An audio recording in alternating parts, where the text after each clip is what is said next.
সুপ্রিয় দর্শক, চ্যানেলএস digital live থেকে আপনাদেরকে স্বাগত জানাই। আমি এই মুহূর্তে আছি রাজধানীর শ্যামপুর থানার পোস্তগোলার শ্মশানঘাট, একটি বড় হাট, ঢাকার সিটি কর্পোরেশনের একটি বড় হাট। যদি আপনাদেরকে একটু ঘুরে দেখাই যে হাটটির বর্তমান অবস্থা, আসলে ঈদের বাকি আছে আর 10 দিন। সেই 10 দিন বাকি থাকলেও এই শ্মশানঘাটে কিন্তু গরু আসতে শুরু করেছে। এখনও যদিও তাদের রাস্তায় নামার কিংবা হাটে নামার অনুমতি পায়নি, কিন্তু তারা কিন্তু এখনও রাস্তার আশেপাশে কিন্তু গরু আসতে শুরু করেছে। এই হাটটি কিন্তু বেশ জনপ্রিয় একটি হাট। যদি আমরা বলি যে শ্যামপুর, ধুলাইখাল এবং নয়াবাজার, এই যে পুরান ঢাকার যে হাটগুলো আছে, এই হাটগুলো কিন্তু এই হাটগুলোর পরেই কিন্তু এই শ্মশানঘাট। এটি রাজধানীর বুড়িগঙ্গা নদীর তীরে অবস্থিত। এইখানে রাজধানীর দেশের বিভিন্ন অঞ্চল থেকে আসলে গরু এসে থাকে। জেলা ঝিঙেদা হনাগুনো থানার থেকে গত 5 বের আসছি। এখানে খুব সুবিধা আছে এবং সব রকমের ব্যবস্থা আছে। এই কারণেই আমরা স্বস্তি পাই, তাই আসছি। আমরা গরু নিয়ে আসছি প্রায় 50টা। বেচা কিনা এখনো শুরু হয়নি, হবে আশা করি।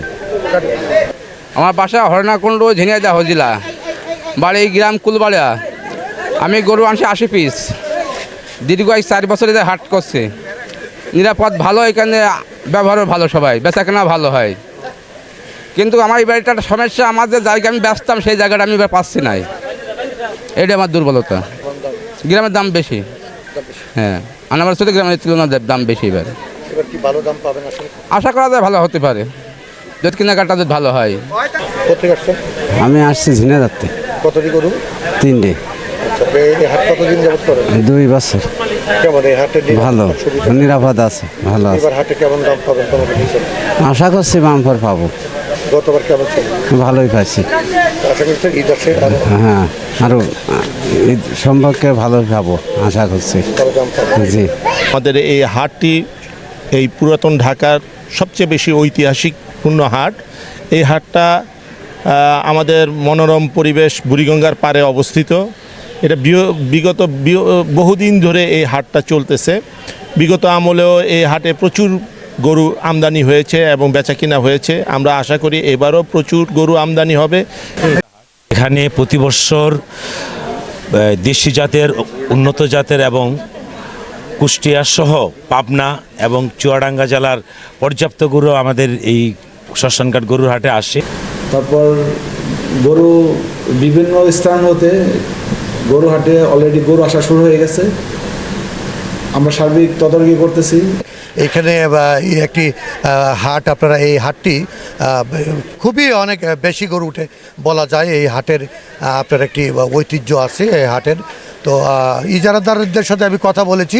ইজারাদার বলেছেন যে যেহেতু ঈদের আরও 10 দিন বাকি আছে কিংবা 8-10 দিন বাকি আছে, সেবির তারা বলছেন যে ঈদ আসতে আসতে, অর্থাৎ ঈদ যতই ঘনিয়ে আসবে, এই গরুর সংখ্যা কিন্তু ততই বাড়তে থাকবে। এবং লোকজন, আমরা এখানে দেখেছি যে উৎসাহী লোকের কিন্তু এখনও ভিড়, অনেকটা ভিড়। এবং যে পাইকাররা কিন্তু এই হাটে এখন আসে এই কারণে যে এখানে কিন্তু পাশেই নদী, তাদের থাকা খাওয়ার যে ব্যবস্থা এবং যে গরু স্বাস্থ্য পরীক্ষা, ভ্যাকসিনের ব্যবস্থা, এই বিষয়টি কিন্তু আমাদেরকে ইজারা দ্বারা নিশ্চিত করেছেন। এছাড়া নিরাপত্তার বিষয়টি আমরা স্থানীয় পুলিশ কর্তৃপক্ষ এবং প্রশাসনের সাথে কথা বলেছি।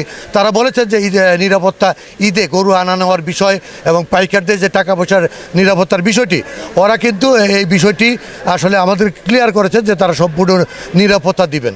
তো এই বিষয়ে আমরা আরও আপনাদেরকে জানাতে চাই যে ঈদ আসার সাথে সাথে, ঈদের কিন্তু আর বেশি দিন নাই।